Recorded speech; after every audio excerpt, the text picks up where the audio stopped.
Because आप बहुत ही, जब आपको देखते हैं तो एक वेस्टर्नाइज्ड कोई बंदा है ऐसे लगता है, बट असल में बहुत ही अलग पर्सनालिटी है आपकी। तो आपके लिए जब आप पूरी दुनिया में घूमते हैं, एक बहुत ही हेरिटेज फैमिली जिसे हम कह सकते हैं इंडिया में, ऐसी फैमिली को बिलोंग करते हो, तो आपके लिए एक भारतीय होना, एक इंडियन होना, एक हिंदुस्तानी होना, इसका मतलब क्या है? मैं बहुत गर्व करता हूँ कि मैं हिंदुस्तानी हूँ। मैं कभी भी मुझे अगर पूछा जाए कि आप ये जन्म में कुछ और कोई और देश में रहना चाहेंगे, मैं कहूँगा बिल्कुल नहीं, क्योंकि मेरे को जो हिंदुस्तान, अपने धर्म संस्कार से जो मेरा लगाव है, मैं सोच ही नहीं, मैंने कहा मेरा ड्रीम था हिमालय में रिटायर होना या केव साधु बनना। मैं सोच ही नहीं सकता हूँ कि मैं हिमालय कभी के दर्शन कभी नहीं कर सकूँ, कहीं बाहर रह जाऊँ। तो मेरे को बहुत गर्व है कि मैं हिंदुस्तान में पैदा हुआ। ऑफकोर्स वेस्टर्न कपड़े, मुझे शौक़ है फैशन का बहुत, मैं डिनाई नहीं करूँगा। और मतलब मेरे को धोती कुर्ता बहुत पसंद है, मैं वो भी पहनता हूँ बहुत बार। इसमें ऐसा है कि डोंट जज a book by its cover. अगर आप कवर में जान गए पूरे बुक को, तो उस बुक को पढ़ने का मतलब क्या हो, उसमें उत्साह क्या रहा। आप अगर सिनेमा देखने के पहले समझ गए कि पूरा क्या है, तो क्या फ़ायदा उसका। तो हरदम कुछ इंडिविजुअलिटी अलग होनी चाहिए, और फिर जानो पहचानो बात करो तो कुछ और एक्साइटमेंट होना चाहिए वो जन को जानने के लिए। तो मैं ऐसे ही समझता हूँ। और जो भी आप कपड़े पहने उसके हिसाब से आप थोड़ी ना बन गए वैसे, वो तो खाली कपड़े हैं, कल दूसरे कपड़े पहनेंगे। आपने अभी कहा कि आपके ऊपर आपके दादी का बड़ा प्रभाव, तो आपके दादी जी के बारे में बताइए ना उनके।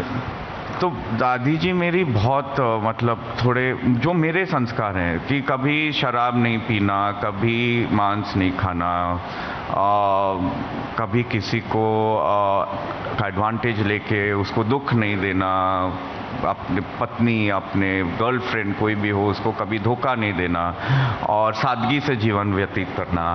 और ये सब चीज़ उनके बचपन से, तो मेरे को रोज़ रात को कहानी पढ़ के सुनाती थी मेरी दादी जी। वही अपने पुराणों से, अपने जहाँ से भी रोज़ रात को मेरे को नींद नहीं आती जब तक वो कहानी, जब अपने बोलते ना हिंदुस्तान में दादी जी की कहानियाँ, तो करीब 12-13 साल तक मैं रोज़ रात को उनसे सुनता था।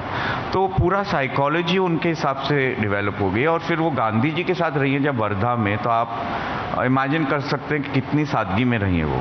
तो वही संस्कार हमारे साथ, इसलिए मैंने कहा ना कि मेरे को मर्सिडीज से दूर उतर के मैं अलग वॉक करके जाता था, और कोई कुछ बोलता था ये ले लो वो ले लो, मैंने कहा था नहीं। तो मेरे दादी जी के संस्कार थे।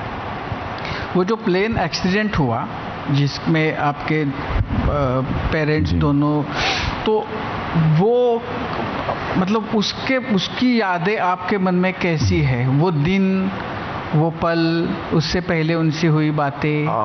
देखिए तो ये चीज़ आप कभी, कोई भी बोले टाइम पासेस, इसकी आपकी मेमोरी कभी नहीं समाप्त होएगी। वो जो धक्का लगता है उस समय, वो गॉड फॉरबिड कोई समझ सके, वही समझने वाला है। जो पिताजी माताजी के जाने का, इसलिए मैं बोलता हूँ जो लोग पिताजी माताजी हैं आपके, आप बहुत लकी है। हमारे संस्कार में वही लिखा है, पहले पिताजी माताजी फिर भगवान और गुरु। इसमें ये मैंने कहा 14-15 साल से मैं सब शास्त्र भगवद गीता में मेरे को बहुत रुचि थी। तो कभी कभी सोचता हूँ कि अगर वो रुचि नहीं होती और मैं इसके बारे में नहीं जानता कि शरीर नश्वर है, आत्मा हरदम अमर है, तो मैं समझता कि मेरे पिताजी माताजी कहाँ चले गए। पर क्योंकि मेरी संस्कार ऐसे थे भगवद गीता के उपनिषद के द्वारा कि वो तो यही हैं, खाली दिख नहीं रहे, उनका आशीर्वाद, प्रेम, जो भी